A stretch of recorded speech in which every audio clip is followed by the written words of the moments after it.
بسم اللہ الرحمن الرحیم۔ السلام علیکم ڈیئر اسٹوڈنٹس، آج کی اس ویڈیو میں ہم انشاءاللہ تعالی 11ویں جماعت اسلامیات لازمی کی نیو بک میں سے حدیث نمبر 7 کا ترجمہ، تشریح اور عملی زندگی سے تعلق آپ کی خدمت میں بیان کریں گے۔ حدیث نمبر 7 ہے، نعمتان مغبون فیہما کثیر من الناس، الصحۃ والفراغ۔ ترجمہ، دو بڑی نعمتیں ایسی ہیں کہ اکثر لوگ ان کی قدر نہیں کرتے، اور وہ صحت اور فراغت ہیں۔ تشریح، اس حدیث مبارکہ میں اللہ تعالیٰ کی دو ایسی نعمتوں کا تذکرہ ہے جو بڑی اہم ہیں، لیکن لوگ ان کی قدر نہیں کرتے۔ وہ دو نعمتیں یہ ہیں، نمبر 1 صحت۔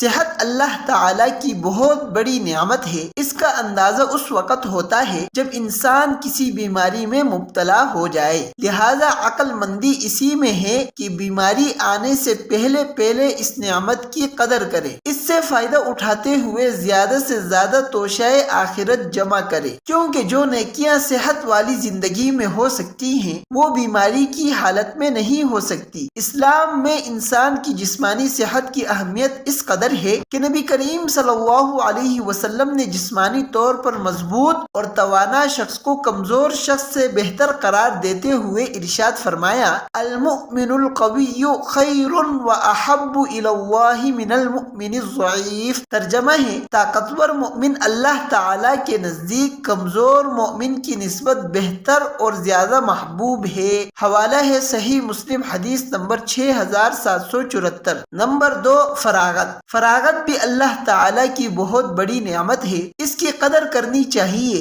اور مصروفیات سے پہلے فارغ اوقات کو غنیمت سمجھتے ہوئے اس سے فائدہ اٹھانا چاہیے۔ اپنے فارغ اوقات کو عبادت الہی اور خدمت دین میں صرف کرنا چاہیے۔ لوگوں کی اکثریت کا یہ عالم ہے کہ صحت ہو تو اسباب معاش میں اس قدر مشغول ہو جاتے ہیں کہ عبادت کے لیے وقت ہی نہیں ملتا، اور اگر اسباب معاش سے فراغت ہو تو صحت ساتھ نہیں دیتی، اور جب صحت اور فراغت دونوں نعمتیں میسر ہو تو سستی اور کاہلی غالب آ جاتی ہے، جس کی وجہ سے عبادت الہی اور خدمت دین کے مواقع ضائع کر بیٹھتے ہیں۔ یہی خسارہ اور گھاٹا ہے۔ عملی زندگی سے تعلق۔ مذکورہ حدیث کا ہماری عملی زندگی سے تعلق یہ ہے کہ صحت میں انسان بہت سی ایسی نیکیاں کر سکتا ہے جو بیماری میں نہیں کر سکتا، لیکن غفلت کی وجہ سے یہ موقع ضائع کر دیتا ہے۔ اس طرح اپنے وقت کی صحیح قیمت وصول نہ کر کے گھاٹا پا لیتا ہے۔ چونکہ دنیا آخرت کی کھیتی اور اس کی تجارت ہے، اس بنا پر ہمیں چاہیے کہ ہم بدن کی صحت اور دنیا میں فراغت جیسی دونوں نعمتوں کو اللہ تعالیٰ کی اطاعت اور فرما برداری میں لگائیں اور آخرت کی کامیابی کے لیے کوشاں رہیں۔